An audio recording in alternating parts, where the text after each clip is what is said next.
Good evening, hello, and welcome to Telling Tales here on Twitch. We tell atmospheric stories together through the medium of tabletop role-playing games. Because you've caught us on a Monday night, we are playing Call of Cthulhu 7th edition. This is the fourth episode in the current arc, which is titled Fingask. This is an anthology series, so we have a previous series called Darkwood, which is a separate story with different characters and some different players to this one. That is all on YouTube, so if you want to go back and check those out, there's 8 episodes. As I always say, you can watch them all in a day, if you do nothing else, obviously. So let's introduce John, our stream manager. Hi, John. Hello. Oh my god, what is my hair doing? Blame the heat. It's too hot, Jonny. It's okay. Mine's curling at the back because it's getting too long. So we're all fine. Everything's fine. Everything's fine. Nothing's fine. Yes. John is going to be popping up any images on screen that we have on screen, clearing up any rules queries in our private chat that you can't see, and also was the creator of most of the art that will pop up on screen. So thanks, John. They're wonderful, wonderful pieces of art as always. Oh, thank you, Jonny. And I think that's everything. I'm gonna go hide in the darkness now. Bye, John. So below the stream, there are links to our YouTube. If you're watching us on Twitch, if you're catching up on this on YouTube later, there'll be a link to our Twitch. There's also a link to our social media, Instagram, Twitter, and such. Our Discord, which you can join for free and chat with us about tabletop role playing and other things, and also our Patreon, which you can join at multiple different levels, some of which give you access to different bits of the Discord, so you can get behind the scenes information and things like that standard users don't get, all the way up to having Matt, who runs the Tuesday and Wednesday games on here, to run you a game once a month for you and your friends.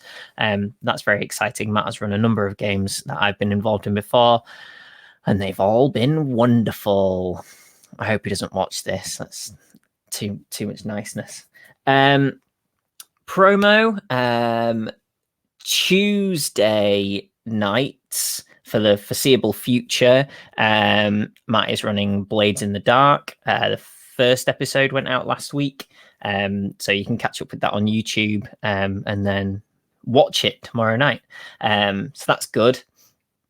Wednesdays, Coriolis is starting this week, which is a free league game based in space. So that's a new thing for the channel.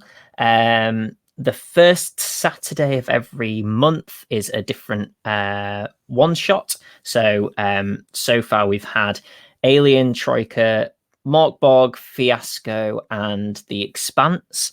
The next one, which is the first Saturday in July, I'm doing, but I don't know what I'm doing yet. So keep an eye out for updates on that. I will decide at some point, probably on the Friday. And every 2 weeks on Sunday, we have a guest spot on the Free League Twitch running Simba Room. So it was on yesterday, so the date of the next one will be the 20th of June. No. Yes, the 20th of June. Yes, I can add. So that's all the promo, I think. I'll recap that later because people always ask me to recap it. And by the end, I'll have nailed it. So, into the story. Last week, lots of weird things happened. So the previous session had ended with Albert and Eliza spotting something that didn't look human heading into the Iron Age hill fort. So Sam, if Sam can come on, who plays Albert. Hi, Sam. Hello. Give us a little bit of info on what happened with Albert at the beginning of last session. Yeah, so we were me and Eliza were out fishing, and the dog is going insane.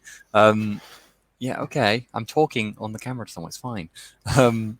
We were out fishing and not really, kind of just chilling, but also kind of seeing what we could see away from, other people, because everyone else had gone to play tennis, and seeing what could be kind of investigated in the background. And right at the end of the previous session, we spotted something dashing into the old hill fort, which is like an underground kind of chamber in the hill fort. So we, of course, immediately dashed to that to find out what was going on, because, got to find out what's going on. There's mystery, weird stuff. We're all kind of creeped out. Certainly Albert is. And he's feeling better about now he's got his gun on him as well. So, yeah, I went, me and Eliza went to kind of, entrance to the hill fort. We kind of called in and no one called out, but we heard like noises, like footsteps, like scrambling around the inside. So we knew there was something in there and thought there was another exit. So we cautiously entered, realizing we didn't have a light though, and it was very dark. It was a bit intimidating. So we kind of got a bit of a way in, and then I eventually lit a match, and suddenly a very large cat basically pounced upon us. And I believe it was black. Was that right? Yes. Yes. Yeah. And it was quite an intimidating size, and it slashed us, but thankfully we both managed to dodge fairly aptly and got out of its way. And it kind of ran before we really had a chance to do anything. Dashed straight out of the fort. And I took a shot at it, but I think I missed. I don't think I hit it. I think I took 2 shots, actually. I was pretty pissed, but I missed both. And it got into the forest not far away. And we were kind of a bit stunned by that, really. And then folks who were playing tennis came dashing down because they were a bit concerned. Dashing apparently is the word of the day for me. Hurrying, there we go, it's a different word. Hurrying down from the tennis court. And they, because they'd obviously heard the gunshots, to find out what was going on. And what's his name? Sir John. Sir John, thank you. Sir John Stewart, that's the name, yeah. Sir John was basically questioning what happened. I told him about the cat, and we basically immediately decided to go and hunt the thing in the forest. So I got my shotgun, and he got his own, and we headed straight in, the 2 of us. And it took us a little while to find the blasted beast, but eventually it's kind of we were kind of stalking, not doing too much otherwise, and then found it and managed to kill it fairly easily. It didn't seem like it had fled miles away or anything. And yeah, then hauled the carcass back out to show everyone else out of tennis, who was kind of waiting for us, I think, weren't they, outside of the forest. Yes. Yeah. Keeping an eye. Well, in that time, Samuel, Edmund, and Eliza had gone to, sort Eliza's arm, where she'd been slightly injured. If Matt can come on, he plays Samuel. Hi, Matt. Hey. Yes. Talk us through your trip back to the house. All right. Yeah. So Eliza had obviously taken a bit of a scratch and a bit of a kind of wound that she'd forgotten about in all the excitement. But the rest of the party was a little bit worried about her and suggested that she head back into the house and we find someone in the staff or somebody to kind of take care of it, just have a look at it, make sure everything was okay. So Samuel, Eliza, and Edmund headed back towards the house. As we were heading up, there was a bang from the forest, which gave Samuel quite a bit of a shock. But I think the group kind of assumed that they were off doing their thing, and Albert and Co were it was all going fine, so nothing to worry about. So as we headed up to the house, there was a kind of member of staff of the house at the topiary, just giving us a nod as we came up towards the entrance of the house. And then as we were kind of coming up the hill to the front of the door, there was a hare standing in front of us in the distance, just kind of staring at the whole group. Its ears were twitching, but it was not blinking or anything, and it was just staring kind of right into the middle of the group. At that point, the staff member that we passed kind of interjected and told us that this kind of reminded him of a folk tale that he'd heard. He kind of racked his brains to try and remember the wording, but it was something along the lines of that if the hair is besotted with you, then you are soon to be cursed, and that you are soon to lose your mind. And but by the time the hair is interested in you, you might already be kind of losing your mind. You might be seeing things, you might be hearing things, which he, capped off with, I'm sure it's just a folk story, but definitely unsettled everybody quite a bit. And as he was saying this, the hair was just still staring at us in the group. Eliza, I think, tried to make a bit of a read on him to try and see if he was just kind of ribbing us or just kind of trying to make us feel ill at ease, but she couldn't really get a good sense of whether he was joking or not. And we took an optional sanity check, which I think all of us actually ended up taking because we were unsettled. And then after that, the hair was gone and we kind of headed on our way into the house. Then the group came back out and greeted Albert and Sir John. Robert especially was very happy with the success of the day. The Duchess seemed also to be quite enamored with the hunters. And then the group decided to go have a look around the fort after lunch. So Steve, if Steve can come on, he plays Edmund. Hi, Steve. Hi there. So worth noting here as well that just before the group went out to look in the fort, the journalist Thomas said that he was going to go out and get a picture of the sort of carcass of the big cat. And then, yes, when the group went out, he wasn't anywhere to be seen. I'm sure that's fine. So, do you want to talk us through the trip to the fort, Steve? Sure. So there were a couple of things that sort of happened before we got to the fort, but cutting to the point where we entered this hill fort just for the moment. So all four of us had agreed to go inside. We had a couple of torches. So it's quite a large open space inside, obviously quite dark, and there were remnants of low remnants of walls that existed within the structure, and various bits and pieces of detritus left by the staff over time. So bits of candle stubs, scraps of food, bits of crockery. We were in there, or at least Edmund was in there he was looking around for signs that a creature had been residing or nesting in this area. Couldn't find anything like that, and then started to look around more widely, and happened to be walking past some of the walls at the back of this fort, and came across a drawing, a piece of cave art, it seemed, that looked really quite old. And this art depicted sort of weird constellations, not the constellations that we would see in our night sky, but totally unknown, unseen constellations. And the upsetting part of this was that Edmund had seen those exact constellations in a flash, in a sort of a brief vision the night before, when he and Albert had been talking to Sir John. So he just glimpsed for a moment these weird constellations in the sky beyond Sir John's head. So this unsettled Edmund quite a bit, and he confided quietly to Albert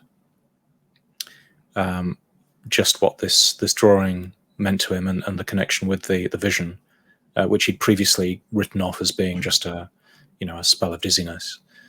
And then following that, Edmund asked Thomas to take a photograph of the drawing, cave art and also made a quick sketch himself. So hopefully 2 people have representations of this thing. It can't just be a hallucination that I'm having.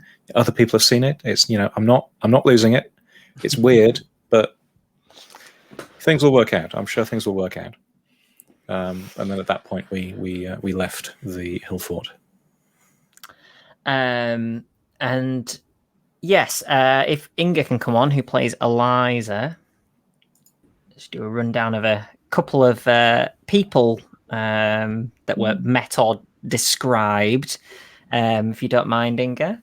Yeah, so on the way into the hill fort, we'd come across another member of the staff from the castle called Agnes, and she told us that another member of staff called Thomas had gone missing a couple of weeks ago, and then the people had been quite worried about it, and they were glad that the big beast had been shot. He'd been spotted a couple of times before, so it was kind of a little bit of a weight off the mind to have that hopefully dealt with, although there was still no idea about where Thomas was.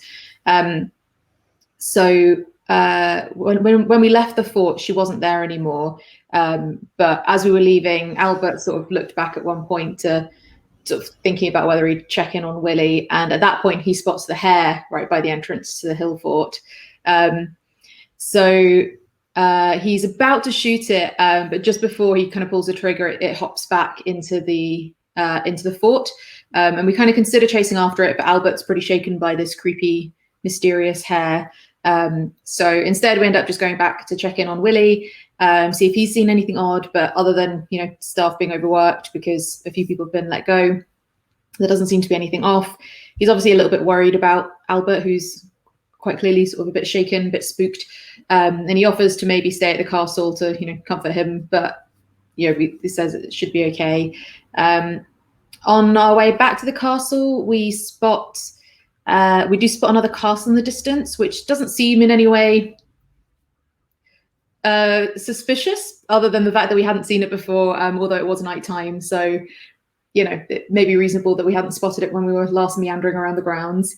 But we get back and it's lunchtime and everybody is kind of gathered around, except for Thomas Walker, the journalist, who'd gone off earlier to trying to get a photo of the carcass of the beast.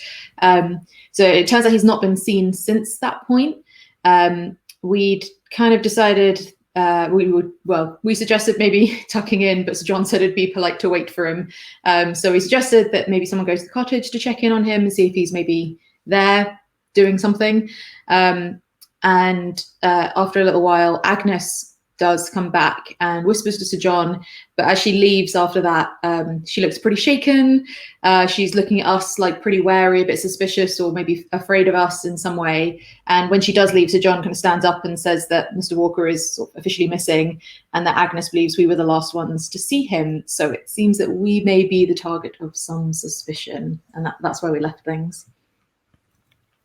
Yes, so everybody in the room looks in the direction of your group. Robert says, well, I cannot speak for everybody, but I can't imagine that my friend Mr. Moore would have had anything to do with this. I can't imagine any of us would have anything to do with this just because we're the last ones who saw him. He could be anywhere. And besides, we've all been together mostly. But didn't he run through the dining room on the way to? We were all in the dining room, weren't we? When he left with his camera. I remember the Duchess trotting as. Yes, Agnes believes that that you may have seen Mr. Walker after that event.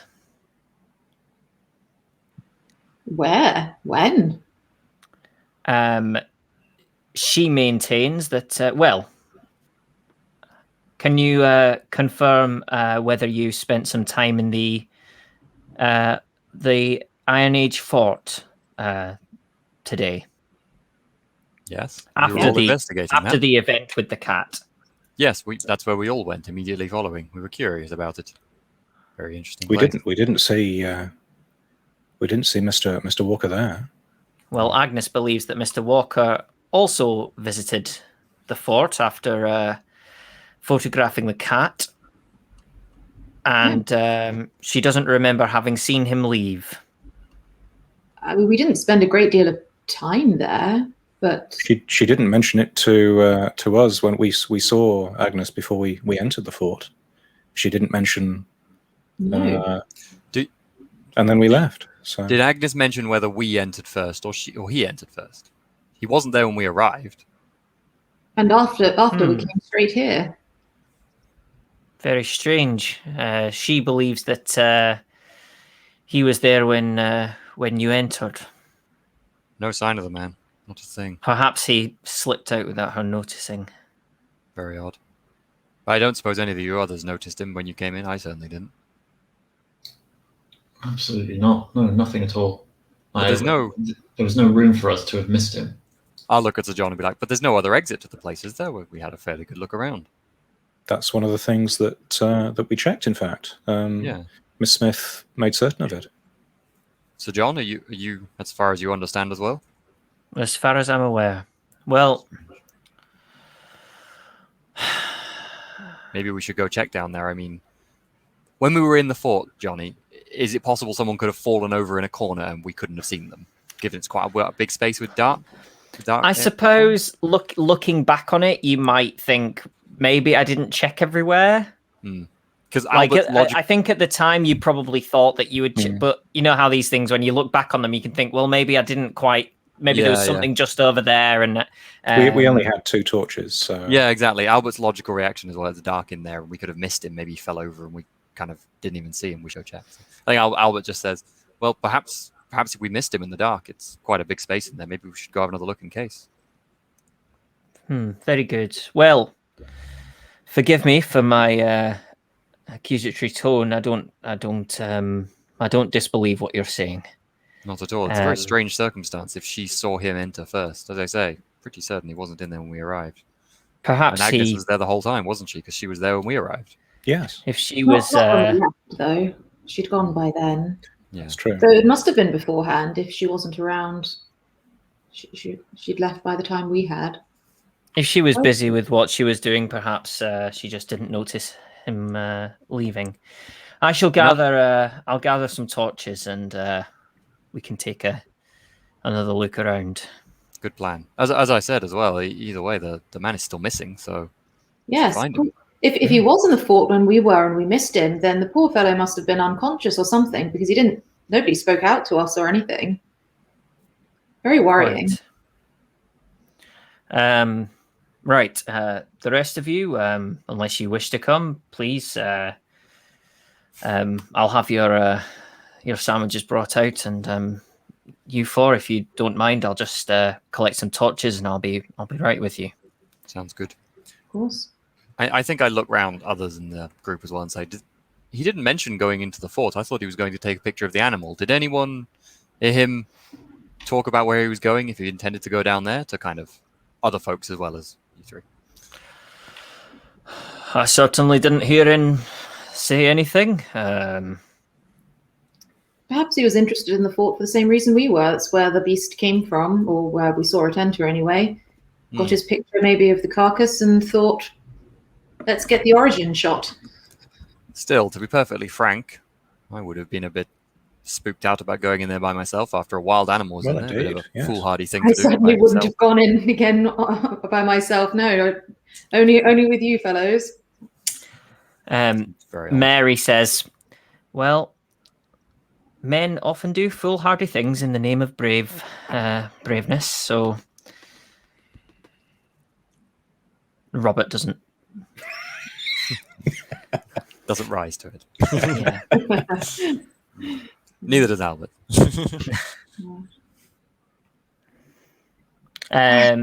So after a moment, Sir John reappears with a bunch of lanterns, and comes and puts them all down on the table where you are. Shall we? I suppose so. Yeah, okay. Is Agnes about as well? I'd be curious to hear if he said anything to her before he entered. We had a conversation with her before. So. She will. She'll be back at the residence, so we can have a word with her. But I'd like to, if there's the possibility of one of my guests being injured, I'd like to head in there as soon as possible and check that out. Absolutely. If it's not too much to ask, how much weight are you giving Agnes's insights on this? You certainly seemed disturbed by what she said. I've no reason to distrust anything that Agnes comes to me with. I think I'll give Samuel a look like, why would she lie? Or why would she be wrong about this? But maybe I think I say that. Agnes seems fairly decent. She told us that another man had gone missing, one of your members of staff, but he's not been found. I think you're absolutely right, Sir John. We should be rushing on. We wouldn't want him to be, if he is there, we want to find him and not lose him entirely, like your other man. Do you want to make a psychology roll? Yeah. Ooh, I sure do. Is this just Eliza or? Anyone who's watching the interaction with some degree of interest. 96. Ooh, I do surprisingly well. 3. Wow. Yeah. That's probably a tick for your psychology, I imagine. It is, and my psychology is base as well. So, yeah. Nice. Rolling 3 into 10. Excellent. Samuel's also a pass with 40. Great.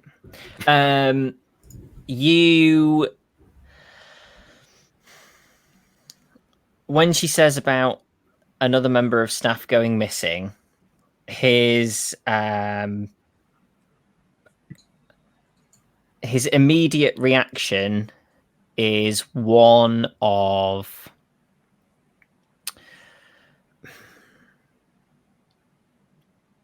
almost shame, but also a mild concern. Yeah, it's an interesting mixture of, he kind of looks at each of you and you think that he's trying to figure out what you think about it as you say it. And then he composes himself and says, yes, well, hopefully now the beastie's gone, there'll be no more of that. I think Albert has a slight frown on his face. He didn't look favorably on not treating your people right. Right, shall we? Following. He heads out, leading the way, down the incline, over a bridge, past the residence, and back to the hill fort. No sign of the hare, I presume. No sign of the hare. Apart from the kind of trickling of the stream passing, it's eerily quiet. Love a bit of eerily quiet. Yeah. I think Samuel was looking a little bit frustrated. He's kind of muttering under his breath, why are we going back here again?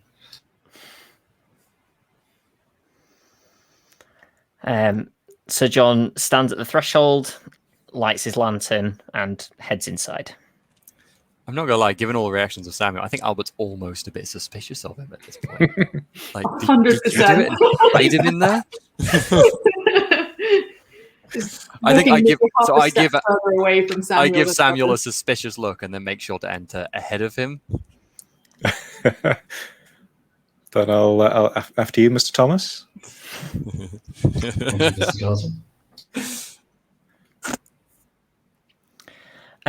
So Sir John's just kind of not particularly following any,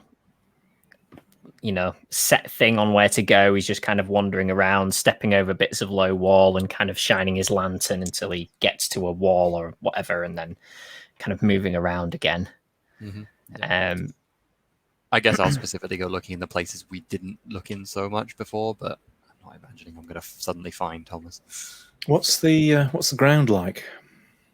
In terms of could one see any footprints or anything like that? Yeah, it's sort of a packed dirt floor. So you do get the top layer is, does leave some imprints. But there's quite a few imprints around. Obviously, you were wandering around in there. You've heard that other people, at least they might not have done for the past couple of weeks, but some of the staff were kind of using this as a little den as well. And if you're looking, you do spot a couple of sort of paw prints from the big cat. You wouldn't really necessarily know what to be looking for No. Thomas's footprints. But so yes, there are imprints on the floor. Whether they're of any use to you or not for searching is questionable. Is there much in the way of sort of outside perimeter of the wall to investigate, or is it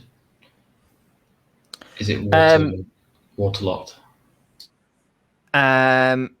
What do you mean? Sorry, Matt. Like literally outside? Yeah, sort of the outer wall, I guess, and kind of just going around the side of it. Is there much to look at? Or have we kind of seen everything there is to see coming up to the building? You could walk around it if you wanted to have a scout. If Samuel wanted to be outside rather than inside, then he could be. So I think Samuel will just say to the group, I'm going to have a look outside, and then he will head around the perimeter of the building and look up and down the wall. Yeah. Do you really think it's a good idea to be wandering off on your own when 2 people now have gone missing? Well, I'm sure you can hear me. He seemed to have the inside covered. I'll be back in a moment. But thank you for your concern. About 5 minutes ago, at the risk of leading people off on a tangent, I did notice what Samuel's surname is. Both well. Nice. Say, when we're in the fort, then I think Liza will just call out a little bit, like, Mr. Walker, hello? Anybody here? Anybody need any help? No response. A bit of an echo if you're speaking at volume, but no stirring or anything. So John's kind of traipsing around. Steve, can you make a spot hidden roll, please? Certainly.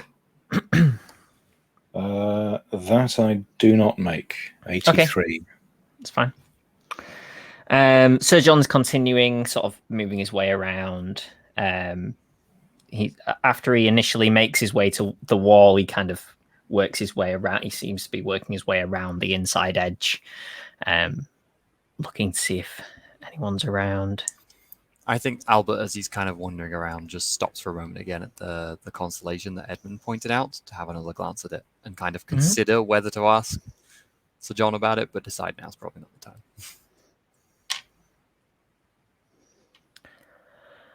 time. There's nobody in here after a good few minutes of searching. I think then Albert will just say, so it looks like either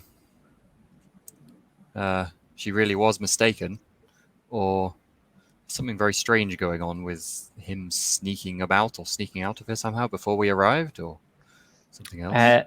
Matt, Samuel spots Agnes coming around the side of the residence. Does she see him right away? She doesn't. Okay. Samuel is just going to try and get a sense very quickly of where she's going or which direction she's going. She has a basket and looks like she's heading towards the river stream again. Okay. Is that away from the house? So if the house is at this point and the kind of fort is at this point, then the stream runs alongside. So she's just sort of parallel to the hill fort. Okay. So Samuel is going to follow her for a moment, and if she's going too far away from the fort, he will say something, kind of say hello to her, but if she's about to stop, he'll kind of approach her. Okay, do you want to make a stealth roll? Are you sure he's not a plant, Johnny? Are you sure?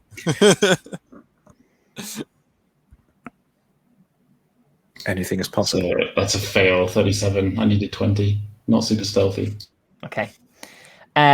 So as you're sort of working your way towards her, you stumble on a bit of a stone near the river's edge and kick it into the stream. It splashes, and she turns around and sees you with a shocked look on her face. And she says, hello?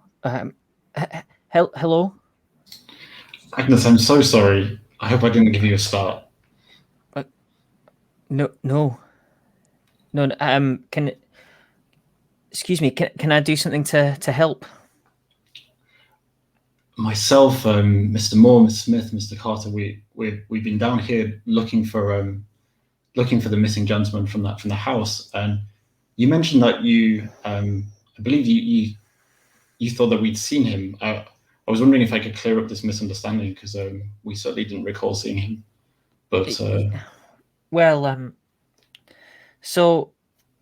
I was doing some things in the house, and I saw out the window that he was running up to the fort, and then when I went outside shortly afterwards, I didn't see him, so I guess that he must have gone in, and that's the last time that I think anybody saw him. So I thought that maybe you might have seen him when you went in to the fort.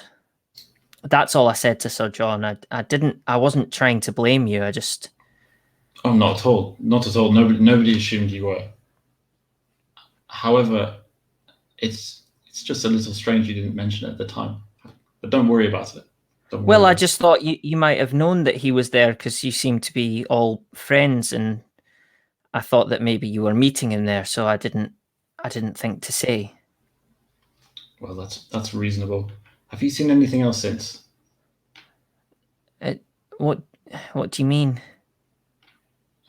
You obviously have come back and forth across this path a number of times. We've been stuck inside. Anything you might know that could help us? No, I don't think so. I'm sorry. I'm sorry if I caused you any bother. No, I'm sorry. I'm sorry for starting. Forgive me, and take care out here. I don't think you should be here on your own. Well, now the beastie's gone, hopefully we'll maybe your friend's just gone for a walk, and I don't know, maybe he's got lost in the woods or something. Does that happen very often? Well, no, but he doesn't live here, so it's possible. If he's gone in there on his own, I don't know. Okay. Are you sure you're comfortable out here? Yes, I'm fine, thank you. Mr. Thomas, was it? Yes, Mr. Thomas. Well, thank you, Agnes. I will leave you be. Yeah, yes. She continues onto the stream. So, yeah, Samuel's going to kind of just double take a little bit and then head back around the other perimeter of the fort that he's not been around. Okay. And then head inside. Yeah, so by the time you head back in, the conversations are kind of being had inside, that there's nothing to be seen there. And then obviously you see Samuel come back in. You find anything, Mr. Thomas? Well, Agnes is here. Or rather, she was. I think I glanced at Sir John as soon as I hear her name said. Does he seem to react like, No, he doesn't. He doesn't seem to react to it. Mm-hmm. And she did seem a little surprised that we were involved in this. However, bless her, she seems a little distraught, perhaps a little bit confused. think there's nothing more to it than that. Although I really think she shouldn't be out on her own. Was she able to throw any more light on the circumstances of the disappearance? Well, the way I understood it, she'd seen him head to the fort shortly before she saw us. Why she didn't mention that there was someone in the dark inside that was that we might encounter, I don't know. But she believed that we were all part of the same groups, and so perhaps we'd arranged to meet there. And I don't know. She's not so forthcoming, but I think it's just coming from a place of nervousness.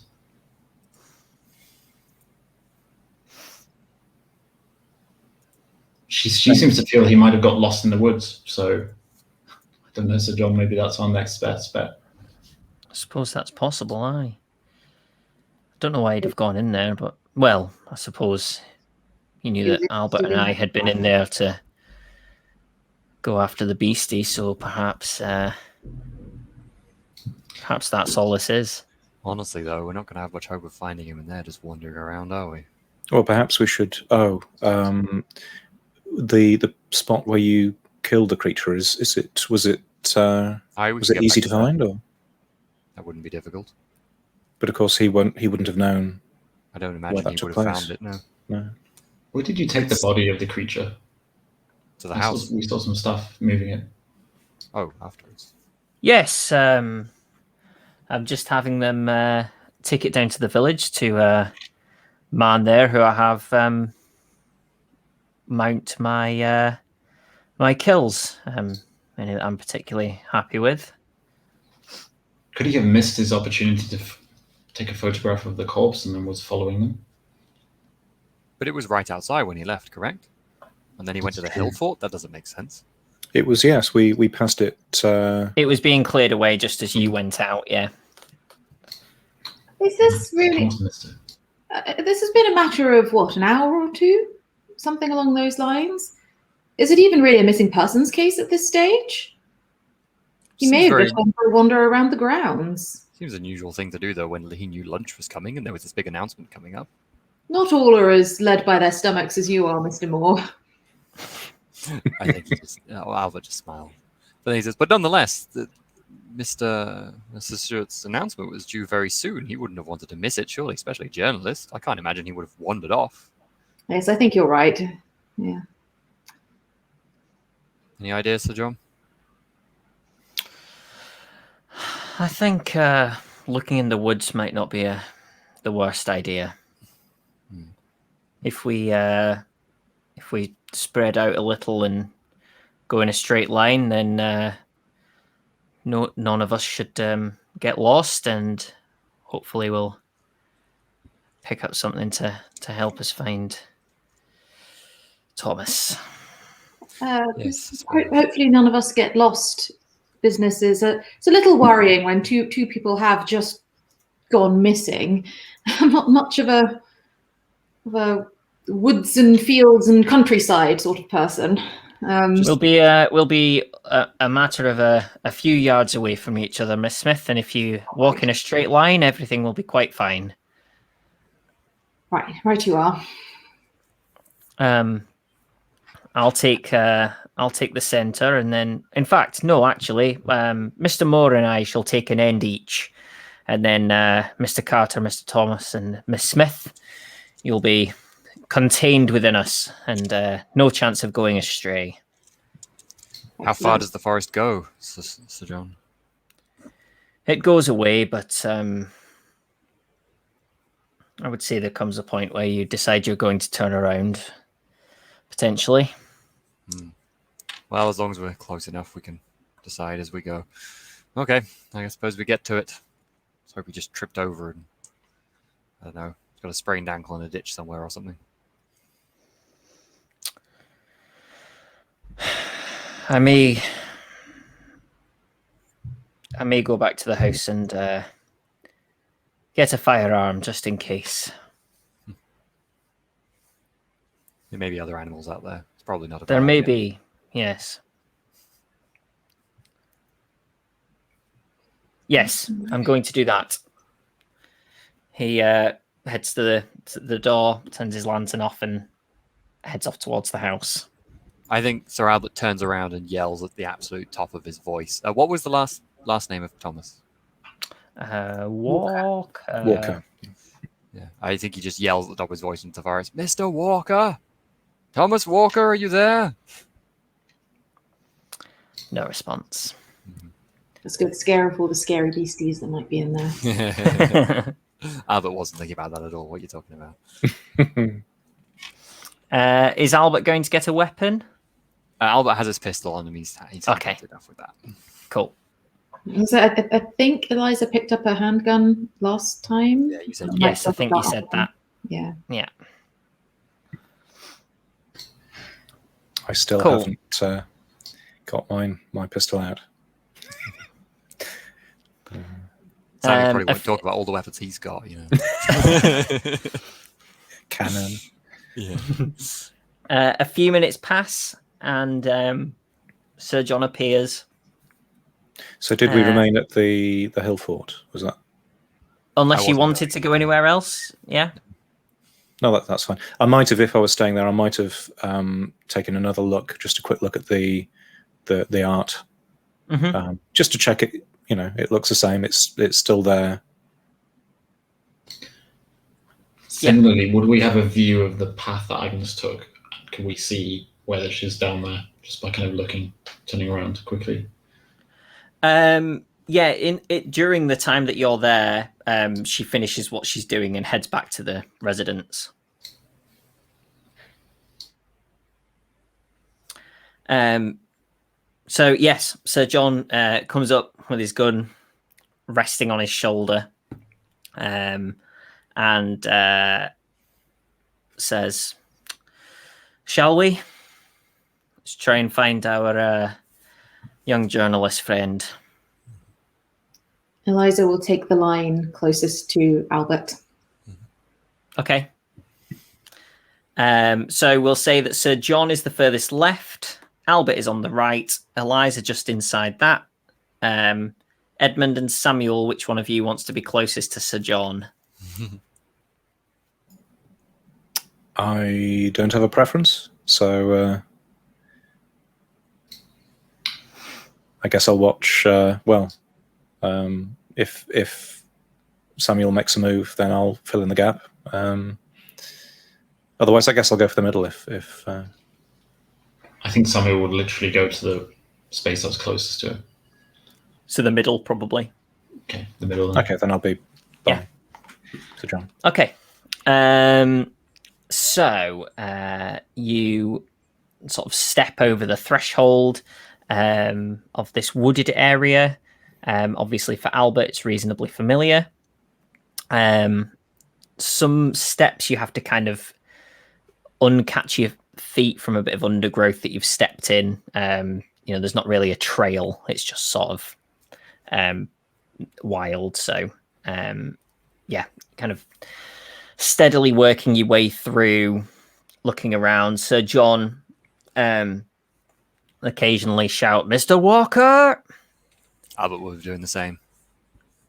You occasionally hear sort of the scampering of little feet away from you as you yell or as you step on a twig or something.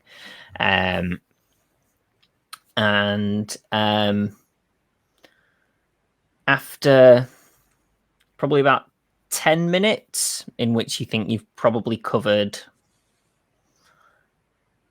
maybe a quarter of a mile, maybe a little less. And the woods just seem to go on forever in front of you. And you sort of the last glimmers of outside light are disappearing behind you.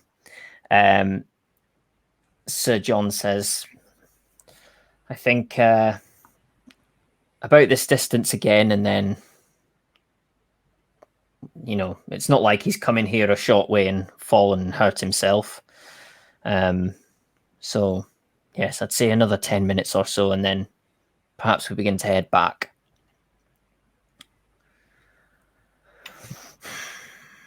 All right. You continue on, and he continues shouting.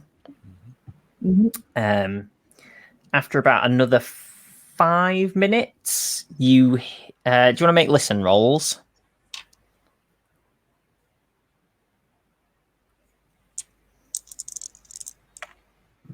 Uh, 38 out of my 70. I got 66. I fail. Okay. 91, failed pretty hard. Okay. Eliza hears the sound of shuffling feet and snapping twigs and sort of legs moving through undergrowth coming towards you from ahead. Like fast or Um, walking sort of pace? Human walking sort of pace? Faster than that. more shambling. Oh, good.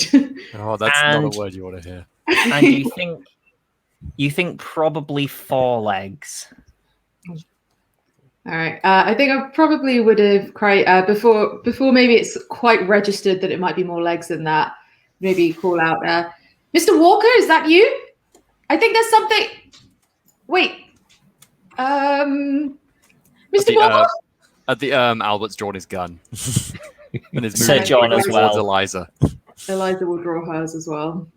So Looking yeah, very so constructive. Sir John kind of pushes towards this, basically moves everybody into a group. So as he moves towards Eliza, he kind of shuffles Edmund and Samuel along as well. Albert, given that he probably reaches Eliza first, moves forward in front of her and moves towards the noise a bit, I guess. Yeah. Unless Eliza stops. Also, he has a split-second double take at Eliza's gun. It's not very impressive. Yeah, but I didn't know you had a gun, so it's like, "Ooh," and then continues. Presumably everybody is looking forwards. Yeah. Towards this sound. Can we hear the sound? If now I'm Yeah, once everybody moves in and you're still, and you're aware of it, yes, you can hear this sound coming towards you. looking towards. And in the dim light, you eventually spot about 50 yards in front of you, a sort of the silhouette of a figure, which is definitely moving towards you, which looks to have 2 heads. I think I will look back and see what everyone else's expressions are before looking straight back at the thing again. It's Quickly. exactly the same here. And especially looking at, I think probably first Albert to sort of self-check that he's seeing what I'm seeing. But then I think next look at Sir John and see if he is seeing what we're seeing and whether he seems at all disturbed by this. He is wide-eyed and his finger is sort of twitching a little on the trigger. And I think if everybody can make a sanity roll. Yeah. That seems like a sanity roll sort of time. Ooh, I make it. 47 I out fail. of 62. I fail, 72. I got 72 as well. I make mine with 7.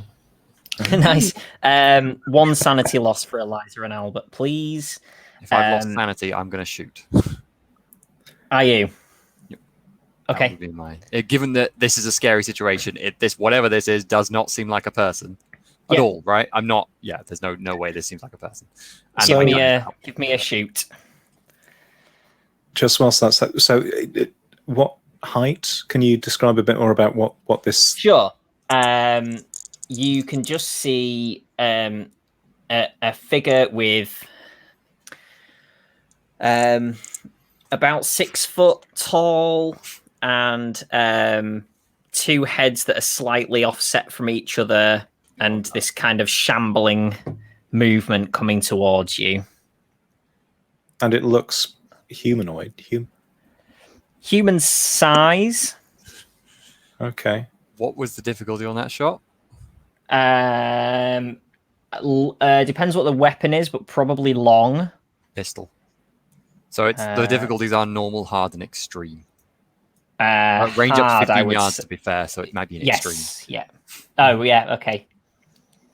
Yeah, I miss unless it's the regular. So. Okay. If Albert has shot, Eliza might also shoot. Okay. It's definitely going to miss, but I think she'll take Albert's lead. Do you say it was extreme? Yes, because of the away, distance, yeah. Just when that first shot goes off, Samuel will take like 2 or 3 steps back, pretty sharply from the group. Okay. I rolled a 1. Wow. Ooh. Nice. Oh wait, no, I'm in front of you. Oh shit. If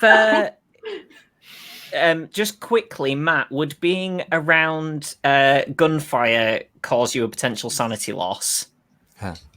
The second shot, possibly. Okay, do you want to make a sanity roll for Samuel then? Can you roll a damage roll for Eliza, please, Inga? No. I fail my sanity check. Okay, just another sanity then for Samuel, please, Matt.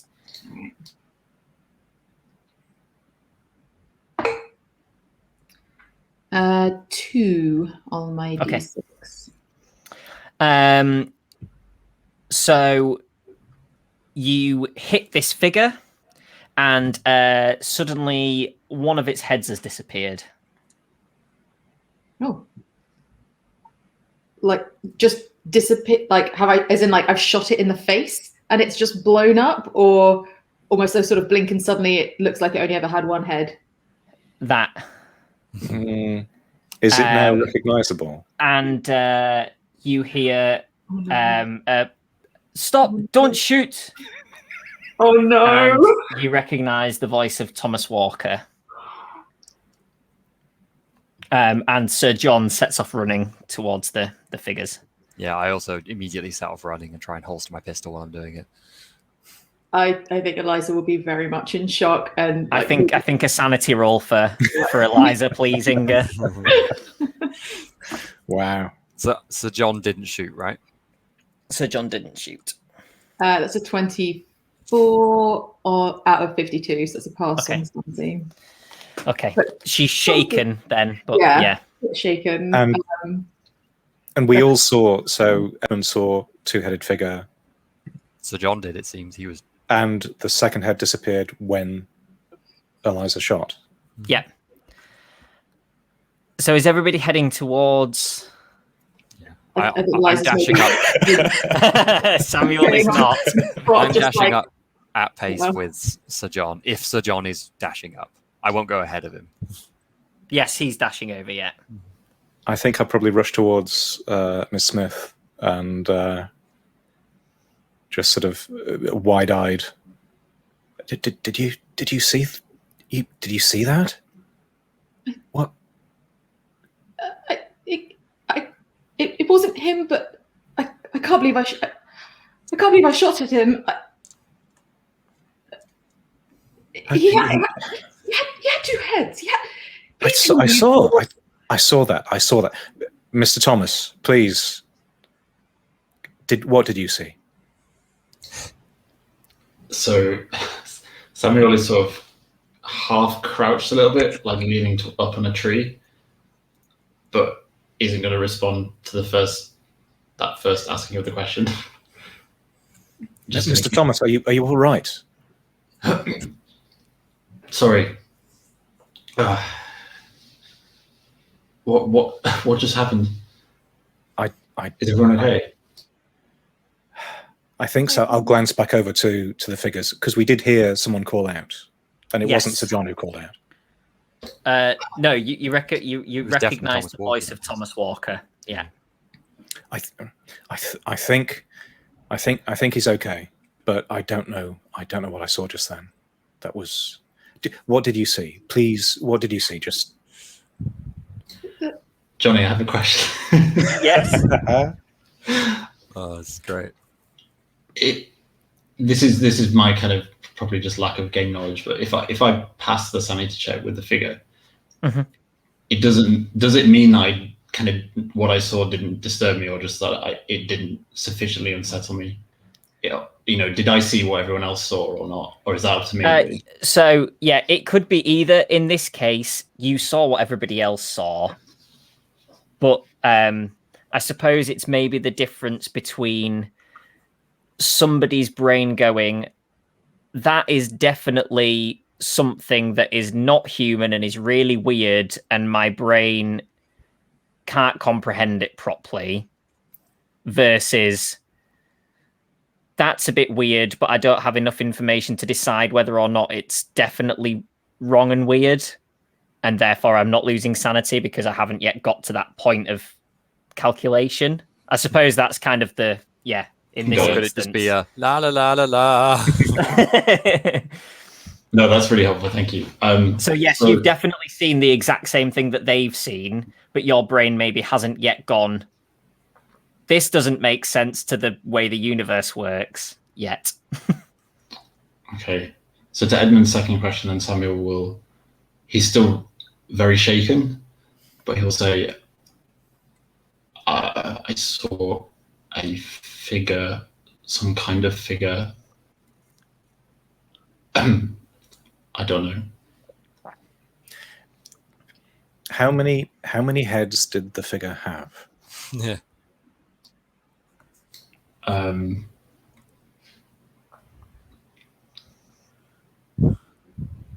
We're not going to judge you. I want to know for myself, because I think something strange is happening here, and the more evidence we have, the more likely it is that we'll be able to understand it. Please, At this point, Sir John and Albert arrive at Thomas Walker, who is standing in the woods. Okay, it is Thomas Walker. Good. Is And, it Thomas Walker? And on the floor next to him is another man with a gunshot wound. Not in the head? Not in the head. He's Okay, still that's good. breathing and is going, I don't know. I don't know where have I been? Do we recognize this man? You do not. Okay. How bad is the gunshot wound? Shoulder. Okay, and it's quite a small probably- pistol, so Probably not life-threatening if, Okay, if he gets it sorted out. if it looks like it's not causing him any serious problem at that time, I'll help heft him up by the other shoulder then. What you guys essentially see at this point is almost a three-headed figure, but you now realize what you were seeing before was this man being helped along by Thomas Walker through the woods. Does Sir John say anything as I kind of help him out? Yes. So as you help him up, he's saying, "Mr. Walker, what's going on?" And he says, "Well, perhaps we should discuss that when we get back, Sir John. Get this man seen to." Sorry, we didn't mean to shoot at you. It was something very odd about the lighting in here. You looked very strange. Shocked us all. Glad it was only a minor injury. I'm sure. He's trying to sort of get a pace going as you're trying to carry this guy, and this guy's sort of arms around you both is still going, I don't know what's. Yeah. It doesn't make. Does Mr. Walker? Oh, wait, I know. I asked Mr. Walker. Did you hear our shouting? I thought you would have heard us before, though. I heard you quite a way away, but then once I picked up some pace, if you shouted any more, it was, the undergrowth and the sound of the twigs, etc. It's and it's the sound seems to deaden in here somewhat. So It does. You should have tried to call us, though. God, you gave us a fright. Continuing to hurry. So they kind of get to where your group is, and they just basically, if you don't start moving, they essentially just continue past you towards back out of the woods, and you all see this sort of vacant-eyed man with a gunshot wound in his shoulder, just going, I can't explain it. I don't know. I think I'll call Thomas. Is there any response? So Thomas Walker says, yes, Mr. Carter.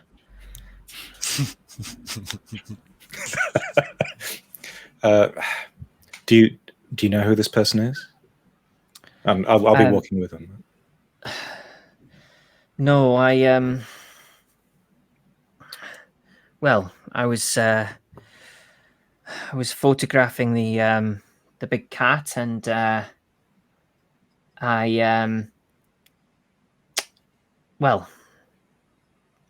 thought I saw somebody stumble out of the fort and collapse on the floor.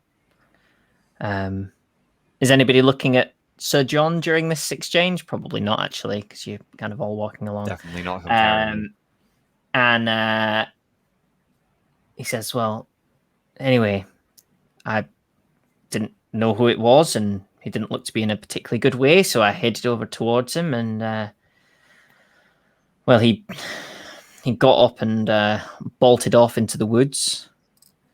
I say bolted. He did go at some pace, but he still didn't look quite well. You can see him. He's not in a good way.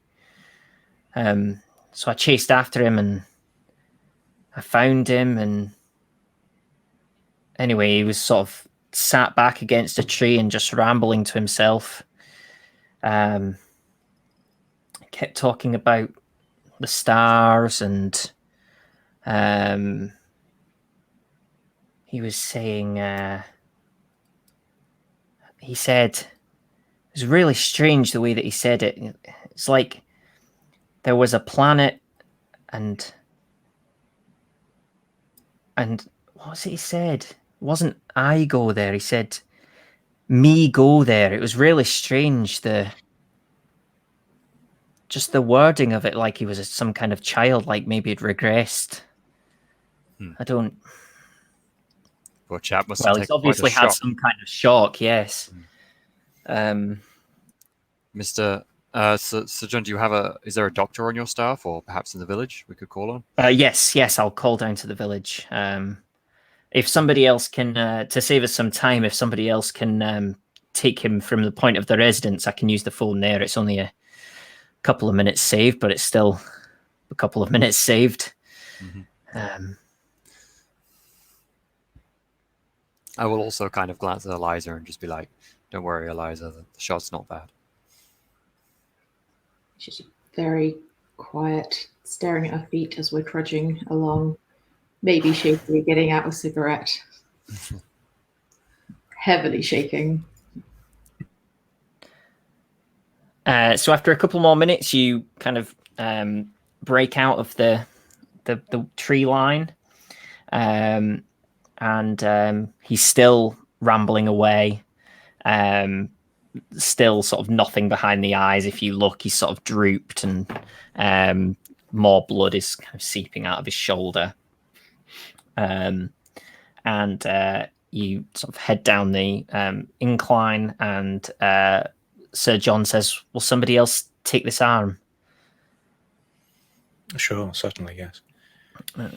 And he heads off into the residence and says, just take him, maybe go to the kitchen entrance around the side, rather than taking him into the dining hall. Do that. Samuel can barely take his eyes off this guy most of this time from a distance. Is there anything distinctively interesting or different that he says, or just you repeating simple phrases? Yeah, so he kind of works his way around between not understanding and the bits that the other Thomas said about the stars and different planets, and you hear the strange sort of phrasing that he mentioned as well. And he's just kind of working his way around. There's nothing particularly new that he says at any point. Okay.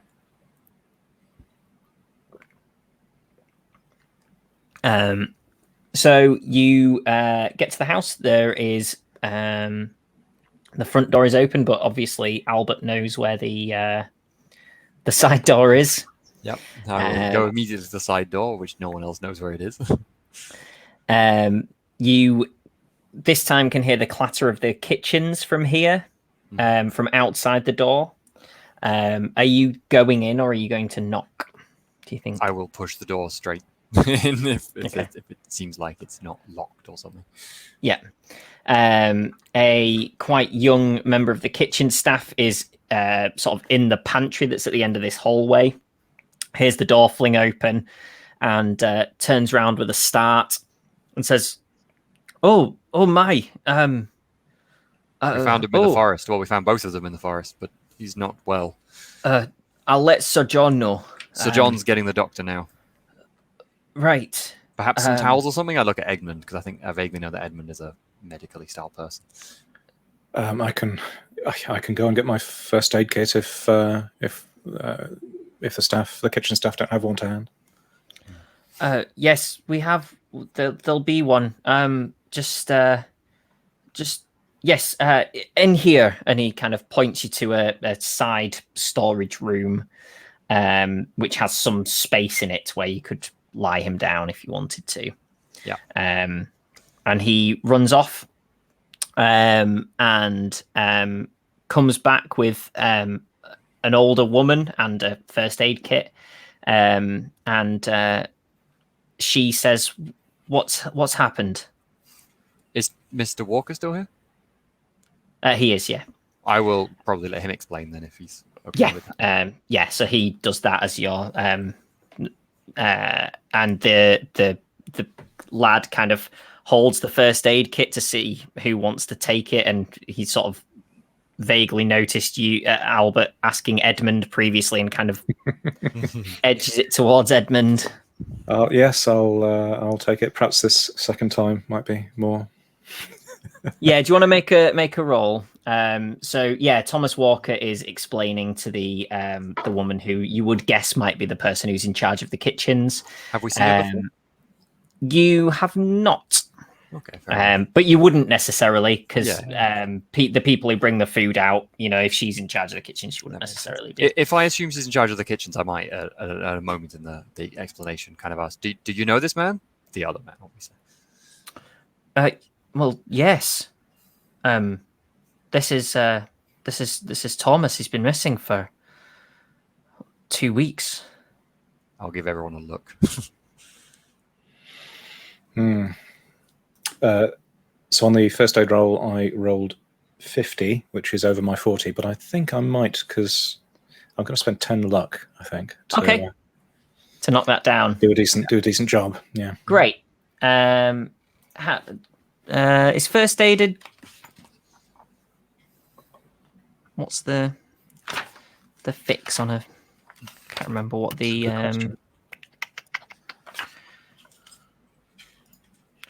I think it's probably enough to have sorted him out. It wasn't a terrible injury. I think that the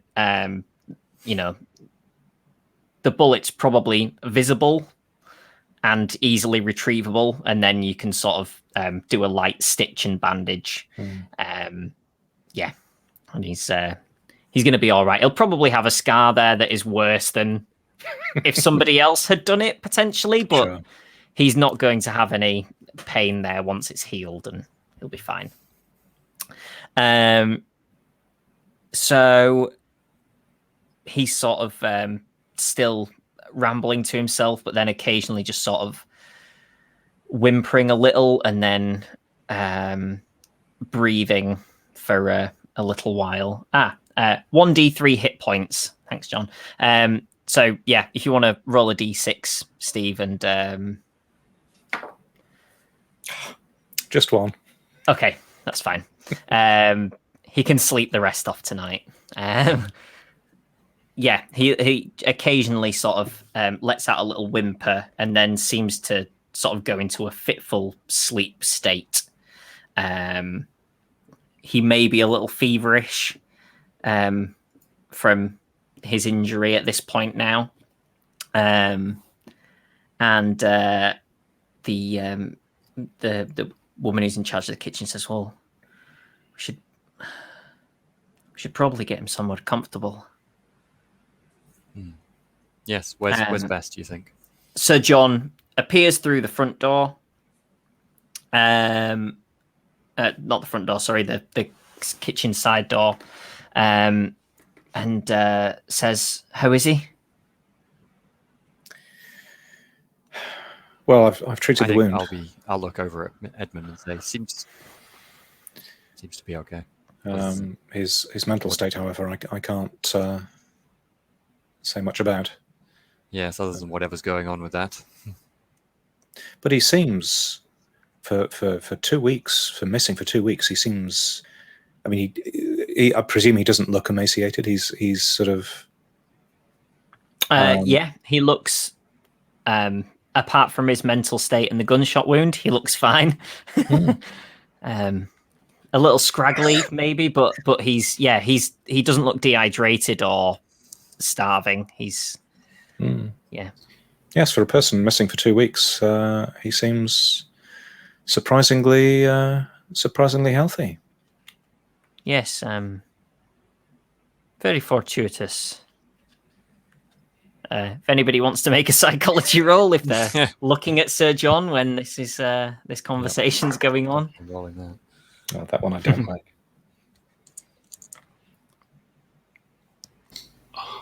I needed 70 and rolled an 85. That's a fail. I made it. Luck. I made it. Inga? No, I don't think Eliza's paying much heed Okay. to. That's it. Albert notices that he's definitely not saying something when he says that it's definitely fortuitous. He knows more. He knows more than he's letting on. Yeah, gotcha. And he says, "Right, if somebody wants to help me lift him, we can get him back to the residence and get him in the bed." I'll do that. I'll stand up and yeah. Okay. So you lift him and kind of maneuver him back out of this hallway and outside. I think given what Albert just saw, he kind of hangs back for a moment and kind of just spends a moment like holding his chin or something and staring at Sir John, who he now really mistrusts, given the circumstances. Somebody will ask Albert, was he carrying anything? Was there anything in his pockets? Not that I noticed.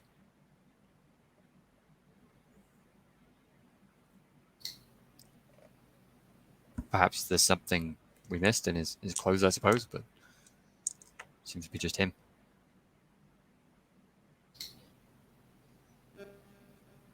Is it just me and Samuel in the room now? I think Other that staff still Eliza there? would have just sort of followed wherever you guys, I guess in the kitchen, would have just followed people wherever they were. But I don't think she'd have gone on to like help or anything. So it's just a little bit shaken. So I'm probably still there, quietly in the corner somewhere. Okay, so it's Thomas just Edmund. Walker is still with you as well. He's not gone back over to the residence. Okay. Thomas Walker, that's interesting. I don't really know what to think of him yet. I think, you know what? I think Albert says, I have a feeling Sir John knows more about this than he's letting on. And then steps out the room. Drama.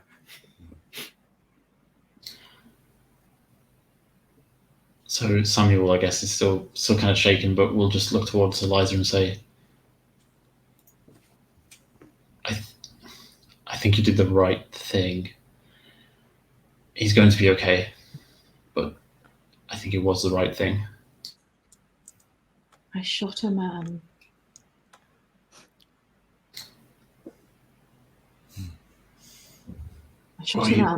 We didn't know.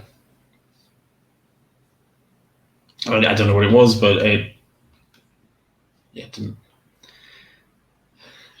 look like him did it at the time. So let's just forget about it. Does Mr. Walker follow me, or is he still in there with them? He's sort of staying with the biggest group, so he'll still be with those two if they're together, and then probably when another one of those leaves, he'll head out. I think after Samuel saying that, maybe just after a moment, if you saw it too, that's some comfort. It's not comforting, but if anybody else told me it was all right and that it looked strange, But if you saw it too,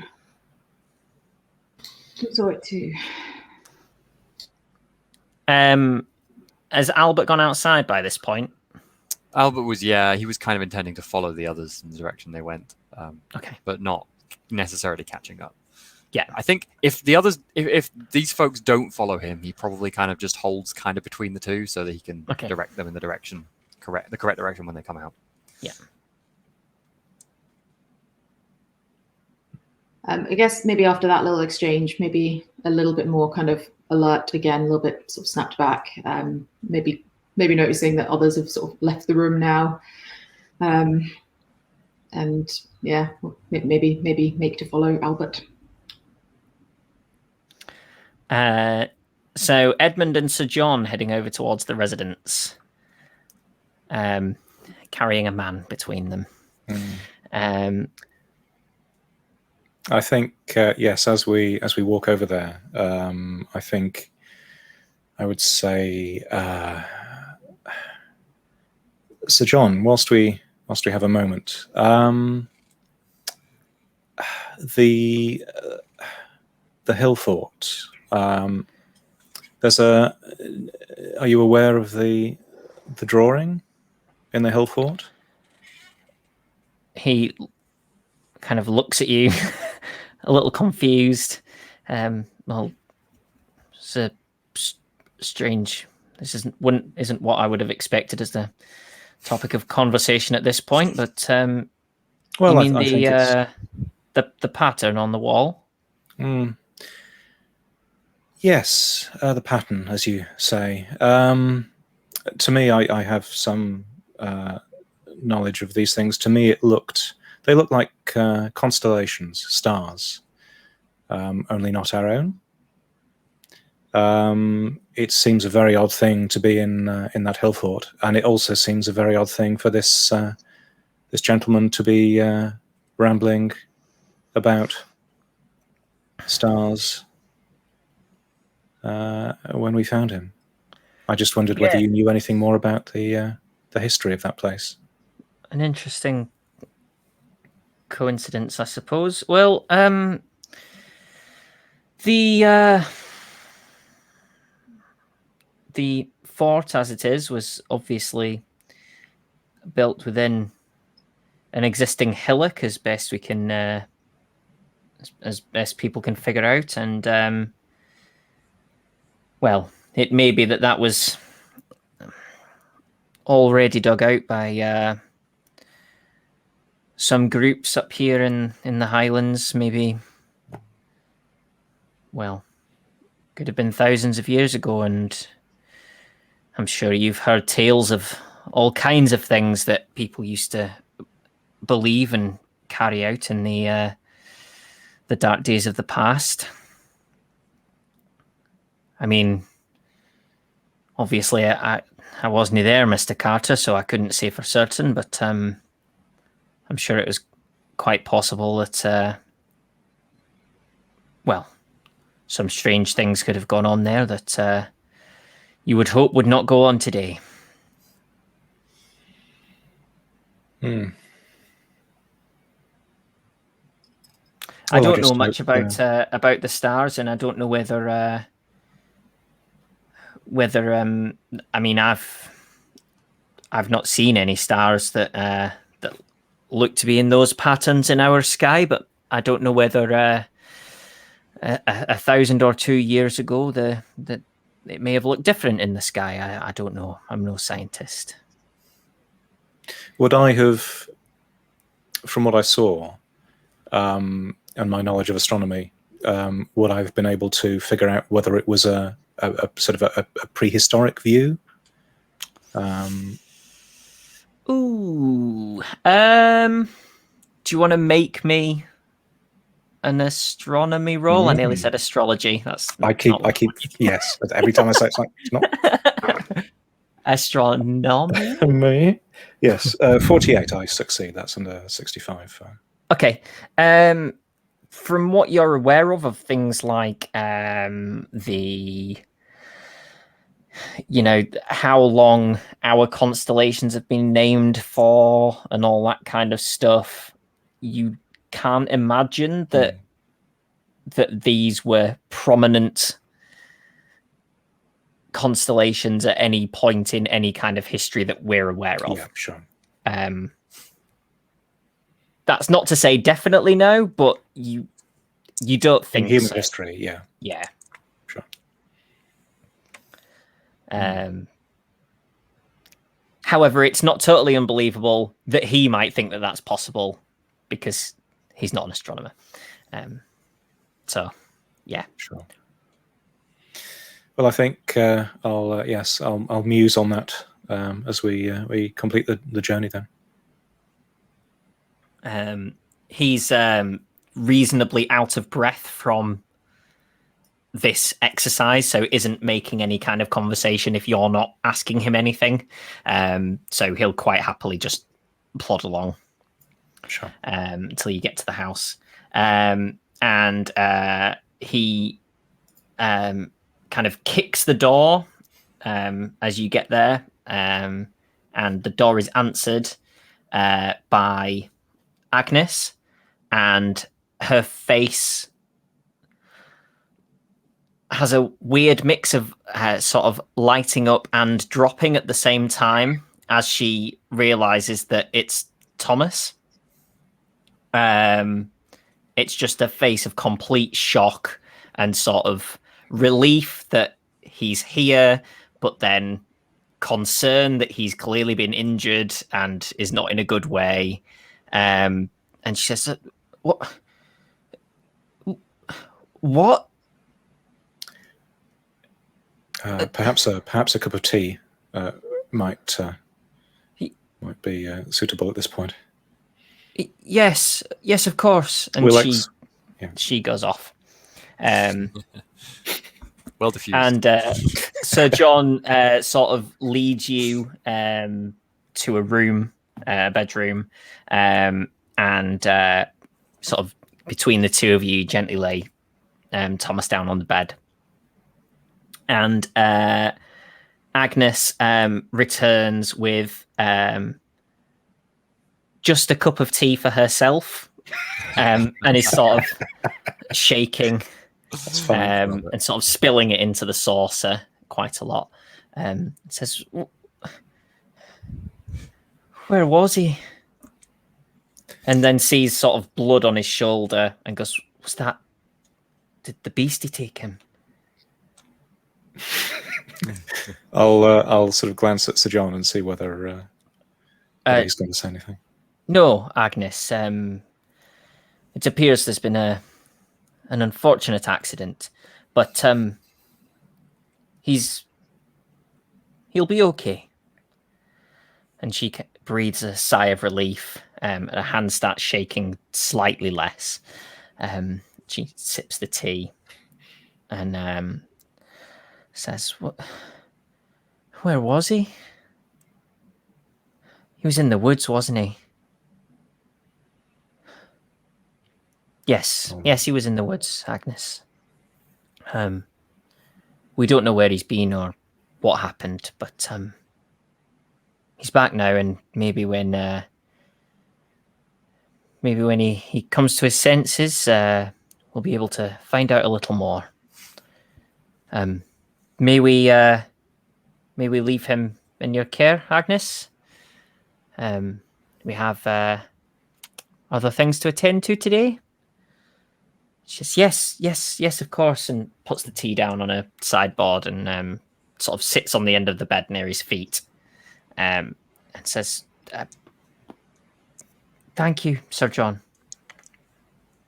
And he nods and heads out of the room. Okay. Do I get the impression that Agnes is closer to Thomas than sort of members of the same sort of working household, or right? Yes, that was not. It was not a co-worker's response to.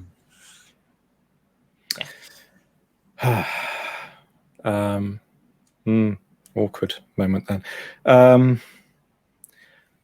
Yes, Agnes, I dressed the wound as best I could. Yes, there was a. Oh, thank you. That's quite all right. I don't know what to say. We don't really have many answers about where he's been. All I can suggest is that you look after him, and he's been saying some unusual things. Perhaps if you're able to keep a note of what he says, then it might be useful Yes. to understand more later on. And yes, okay, that's that shouldn't be too much hassle. and please do come to us if there's anything else that you need help with. Thank you. Sorry again about the bother earlier with the. Oh, not at all. I'm just glad we found them both. Oh, Mr. Walker's back too. Mr. Walker, yes, Mr. Walker actually found Thomas initially. Oh my. So, Oh, I shall have to thank him. Maybe some scones. that would be lovely, I'm sure. Thank you. And then I think that's quite all right. And at that point, I'll sort of make my my excuses and head out. So Sir John is standing out the front of the residence and has lit up a cigarette by the time that you come outside. And as you kind of fall in next to him, he begins to walk back towards the house. And he says, "Were you? What was Agnes speaking to you about, Mr. Carter? Anything interesting?" We were just discussing care for Thomas. I have some knowledge of first aid, so just to keep an eye on him and keep him comfortable. Very good. Yes, they have a first aid kit in the residence, so should be fine. And he kind of looks at where the sun is in the sky and says, my colleague should be here before too long.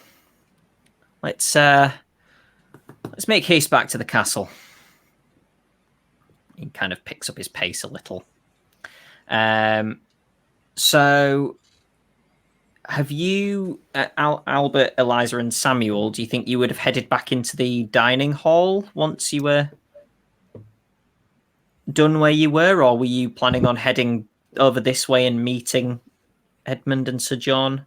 I think Albert headed outside with the intention of following them to the house, but obviously didn't end up there. But maybe, depending what the others did, he wasn't really going by himself. If no one else came out, he'd probably go back in and see what was going on.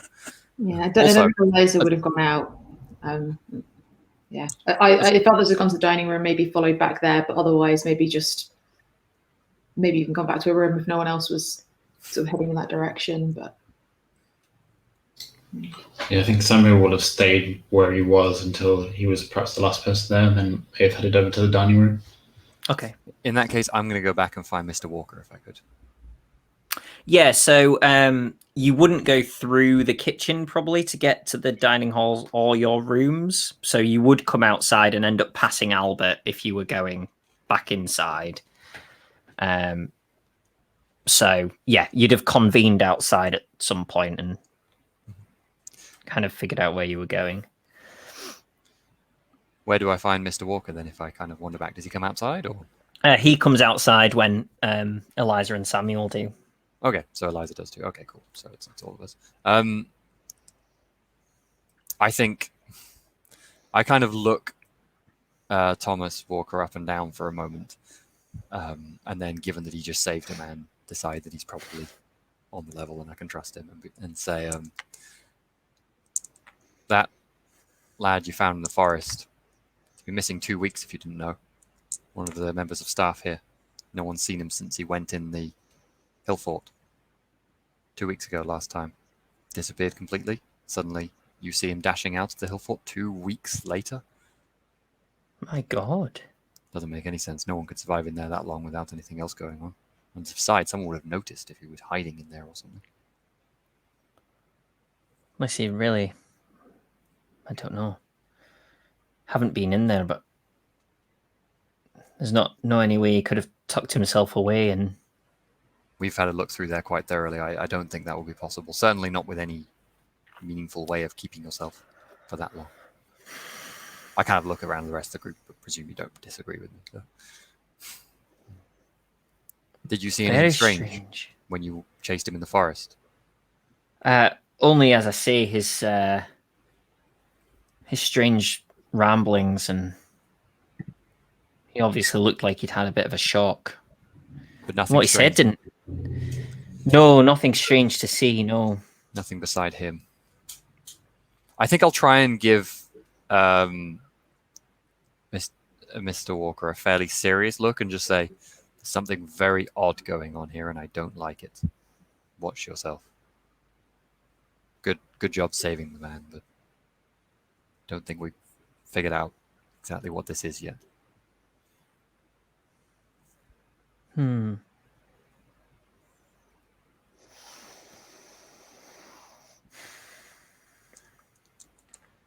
Maybe shakily light another cigarette.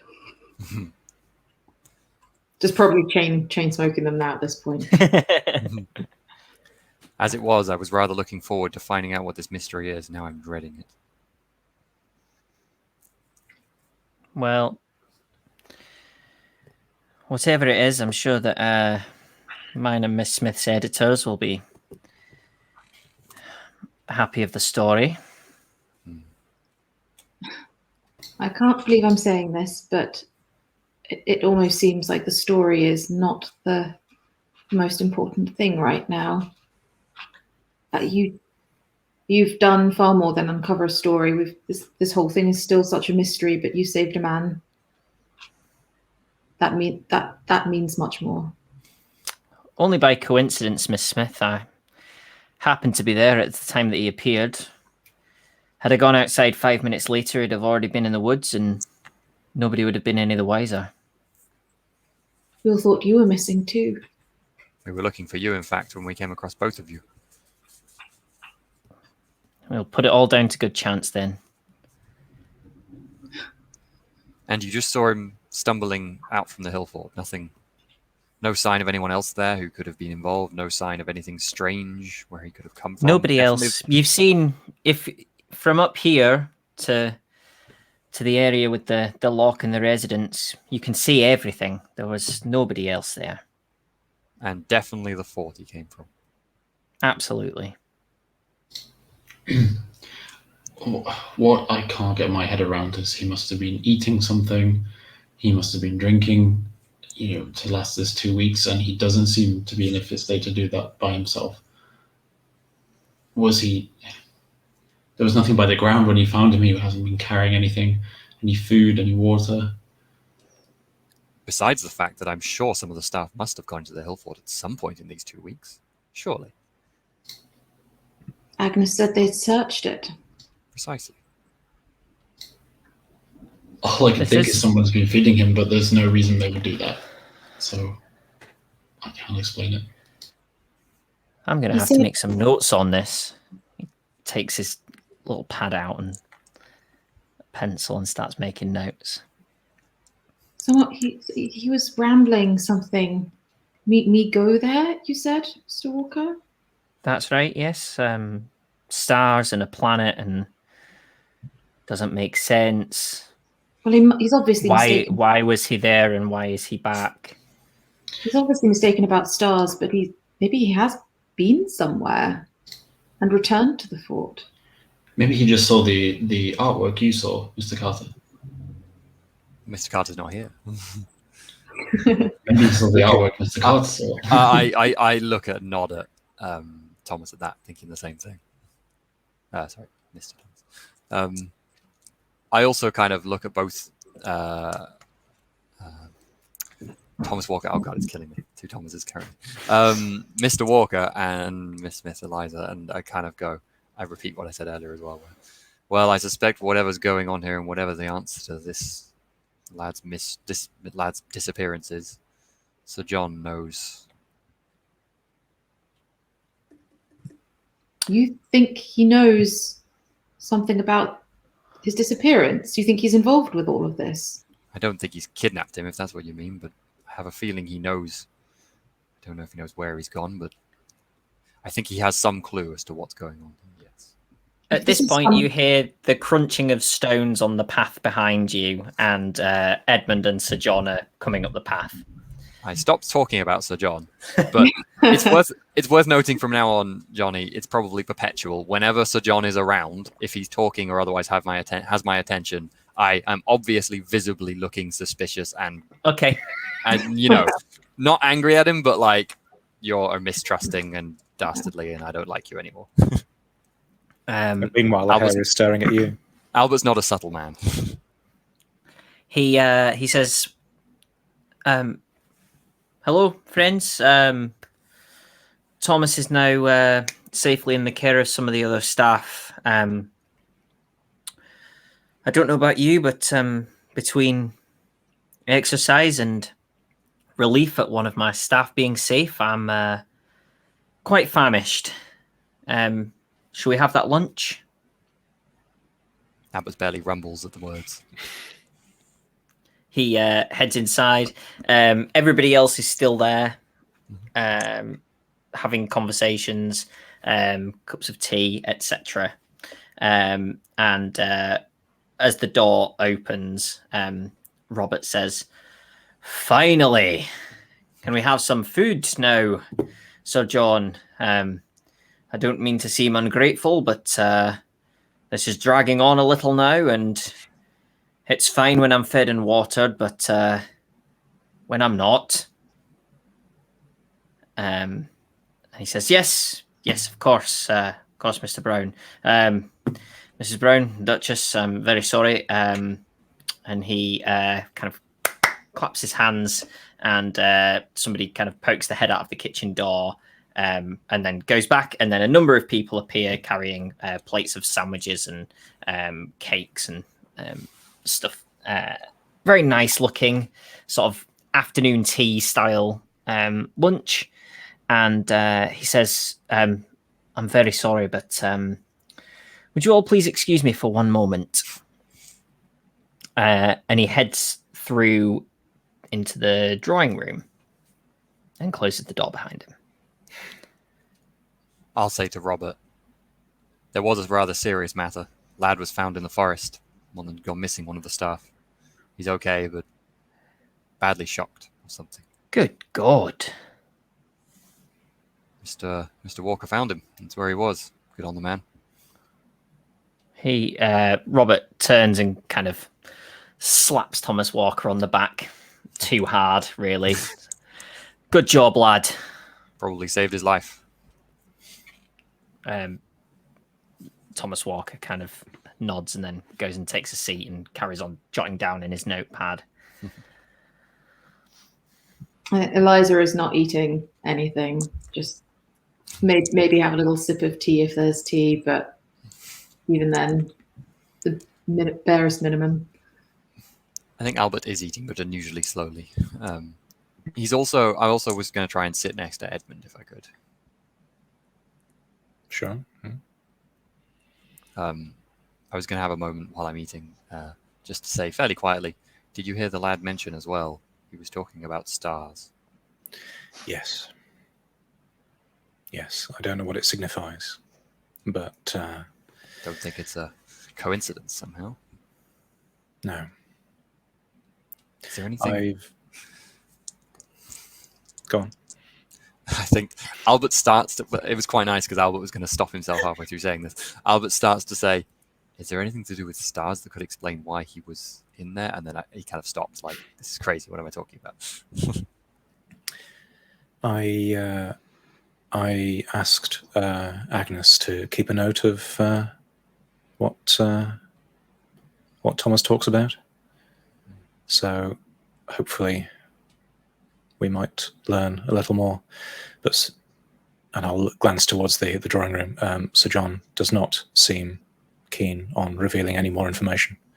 Indeed. Jonny, do we know how long? So John's not had this property for that long. Some of the staff were at this property before him, correct? Yes. Or, as far as we're aware. So I think I'll say to Edmund, do we know if Agnes has been here before Sir John, or is she one of the people he's hired? That's a good question. I don't know. She seemed to be a nice enough girl, but...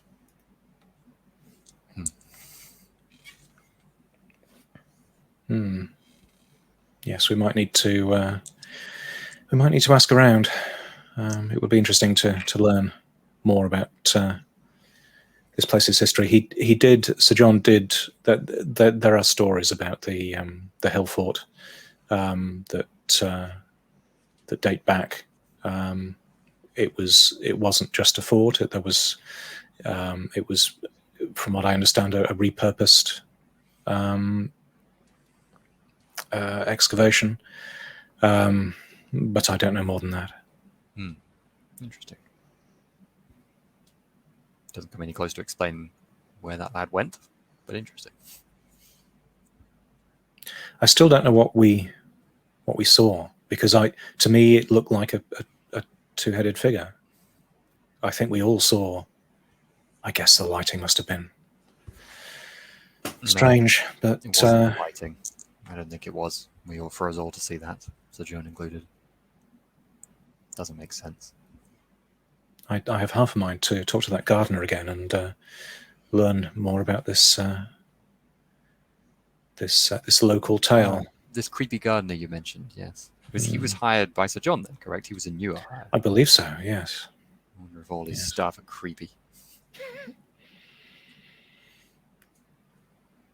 How are Miss Smith and Mr. Thomas just looking around? I'll look at her as well and go, I'm sure she'll be okay. It's been quite a shock. I mean, I would probably be nearly as shocked if I'd shot the lad. Good job it wasn't with my pistol. Indeed. And what does, out of character, what does Mr. Thomas look like at the moment? True. What's he doing? He's having a cigarette. He's not eating anything. Looking into the listens. Are you sat at the tables, or are you kind of apart, standing somewhere? I think I've sat down, but not necessarily close to everyone. Just the closest table to the door, basically. Cool. Just slumped in a seat as quickly as possible. I think, I'll say Mr. Thomas seemed to be, the gunfire seemed to unsettle him. He jumped quite visibly. I don't know whether there's something more there. But I wouldn't press it. No. We've all had bad experiences, I'm sure. Albert doesn't say anything. Sir John has now been gone for a noticeably long time. How long? Are we talking like 10 minutes, or are we talking like the whole lunch has passed? Weeks. 2 weeks. Looking around, most people, apart from Robert, probably have finished eating, apart from maybe picking at little bits. That kind of amount of time. Okay. In that case, I think Albert stands up from the table and goes, anyone want to come look for Sir John with me then? Fairly loudly. Yes, why not?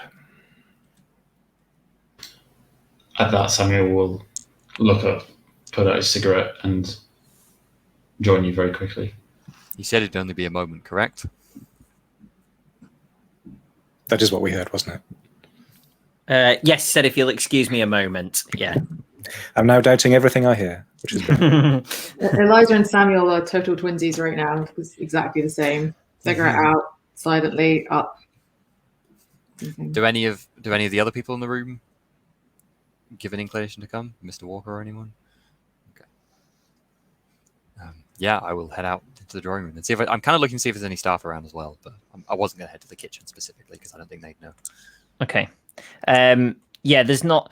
So there's somebody sort of stood in the open doorway that leads to the kitchen area, who's sort of basically standing there in case anybody wants anything specific, like another drink or whatever. But that's it. There's not people milling around. I'll only bother staff who are maybe pottering around the rest of the house who might have seen him pass by. So if I don't see him, I'll call out as well. Yeah. Okay, so are you going into the drawing room? Yeah. And then shouting for Sir John? Yeah, while I'm in the drawing room. Yeah. Loud enough so other rooms, I guess, could hear me. And Edmund, Eliza, and Samuel have gone as well? Yeah. Okay. Are you closing the drawing room door behind you that kind of goes out to the dining area, or are you leaving that open? I don't think Samuel would have thought to close it. Same. Okay. So you shout out, and you hear Robert shout, "Give the man some peace, Albert." I'll say, look, he said he'd be gone a moment. Everyone's been disappearing. I don't trust anything that's going on now. Silently, Eliza will head towards where that mysterious vase was. Yeah. Okay, so you're going through the other drawing room door that goes out into the sort of residence area. Yep. Okay. Does Robert say anything more to that? Sorry. Because I'll probably otherwise. He just kind of laughs a little, and then you think you hear the sound of him eating another sandwich. Okay, cool. In that case, I will immediately follow Eliza because I do not want to let her go out of my sight in the direction of the creepy vase. Okay. Edmund and Samuel following down that hallway? I think so, yeah. Nothing looks out of place in the drawing room, I presume. No. Are you closing that drawing room door behind you or leaving it open? Samuel is like up a notch or two in terms of enthusiasm on this versus previous escapades, so he's just not thinking about that. So he probably would leave it open. I don't think we're closing doors, though, you know. No, Eliza's definitely now. She's got this idea in her head, like it's going to be there. She's just decided, so that's what she's focused on, not thinking about doors behind her. Okay.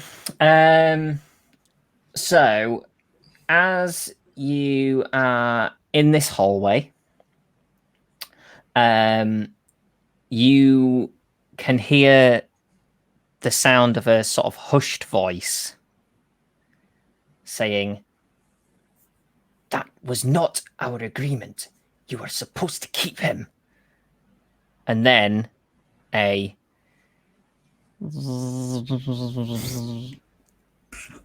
and then yes, of course. So I'm very sorry. Is that Sir John's voice? It sounds very much like Sir John's voice. And then you hear a sound that you can't really explain that sounds almost electrical, just a bit weird. And then silence. And we'll leave it there. I'll just turn to stare at Mr. Thomas, I think. It's always the vase! So we were in the hall. We didn't see anybody. We just heard... Yep. Heard the voices. Coming from kind of vaguely below. Mm-hmm. Oh, God. It's When we vaguely say electric. below, do we mean like lower than... Like, I was going to say like eye height, but ear height, or like Lower below, than your like, floor, lower like ground. another Yeah. floor down. Yeah. Okay. So which matches what Eliza thought about another set of stairs potentially downwards. Do we get a sanity for that, or is that because something we've experienced before? Yeah, we'll do a sanity roll. Should I not have said that? Sorry. No, I think it's I was entirely fair. gonna give you it at the start of the next one, but since you've mentioned it, we'll do it now. Oh, my bad. It's just I want to keep going. That's the problem. It is, yeah. Yeah. Hey, I actually passed the sanity roll. Same here. Okay, if you've passed, lose 1. 99. Oh. I've got a 1 and a 99 this evening. It's amazing. I fell with a 92 as well, so not much better. Anyone who's failed can lose 2. There. So there we are. Wow. I hope you've all enjoyed that. If anybody has any questions or comments, then pop them in the chat and John can put them up on screen for us to discuss or answer, depending on which of the above it was. let's do a promo rundown of everything that happens on the channel. Monday nights, Call of Cthulhu 7th edition. That's us. It's here. Tuesday nights, Blades in the Dark for the foreseeable future. Wednesday night, Coriolis for the foreseeable future, and this week is the first episode of that. First Saturday of every month is a one-shot, different games run by different people with different people taking part. We've previously had Alien, Troika, Morkborg, The Expanse, Fiasco, and the next one is the 3rd of July. That is right. And I'm going to be running it, and I don't know what it's going to be, but there'll probably be a hair and an insectile voice involved. Nice. And every 2 Sundays, we have a guest spot on the Free League Twitch, running Simba Room. The story is called Fetters of Stone, and the next one is on the 20th of June because it was on yesterday. Everything that we've done up till now you can view on our YouTube channel, so enjoy that. Thoroughly Druxy, Nick Westbrook, and a little just read the middle bit. Slipshot. Yes, that's it. Yeah. Thanks for following during this. During the day. If you're watching this, then thanks. Yes, I got all the promo done relatively slickly there, I think. There's also all our social media and stuff below us here if you want to follow us on those. Join the Discord and come and chat with us about what you like or don't like, because sometimes people on the internet like to tell everybody what they don't like. Which is fine. It's fine if you want to use it as a sounding board. And is I'm not there keen anything on insectile voices, to be honest. I mean, to be fair, John loves them. Well, maybe not anymore. To be fair, constructive what you don't like is kind of useful. So yes, I'll tell you, Jonny. Insectile voices, because they're part of it now. God. I'll tell you, Jonny. Yes, John, I did mention that Coriolis is starting on Wednesday, not tomorrow. That's right, isn't it? Blades in the Dark is Tuesdays. Yes. Yep. Thanks, John. You're correct. It is Wednesday. It's too hot. It is too hot. Yeah. I just want to say, Jonny, if Agnes dies, I am coming for you. I have gone from nope, she's got to go. She is lying. She is framing us. I don't like her. I will protect her. I will die for her. That poor woman. I just wish Albert knew. Albert Howard hasn't been there for some of the most adorable moments. I wish Albert was there. Yeah. Then he would know. Yeah, my question is, can we keep playing for another couple of hours? Yeah, just keep that was going. really good. It's so fun.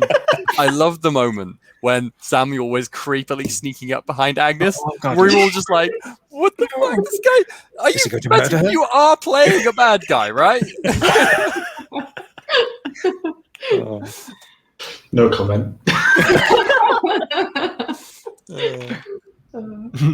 So good. Yeah. It's really fun. Good. I'm glad you've enjoyed it. Are there any questions or comments, John, to drop up? I don't know. I keep thinking, we're gonna get the reveal. We're gonna find out what he's gonna tell us, and then we never quite get there. To be fair, this cliffhanger moment, there's some pretty big stuff gotta happen, right? This can't just go away. Jonny. Cool. Nothing in the chat. Questions and comments wise. So I guess we'll catch you next week. And if you haven't watched the Darkwood arc, then that's all on YouTube. And Matt and Sam were both in that. So if you don't like them, then you might not like Darkwood. But if you do, then you're in for a treat. 50% of Darkwood, so yeah, just take the bits we're in and then enjoy the other bits.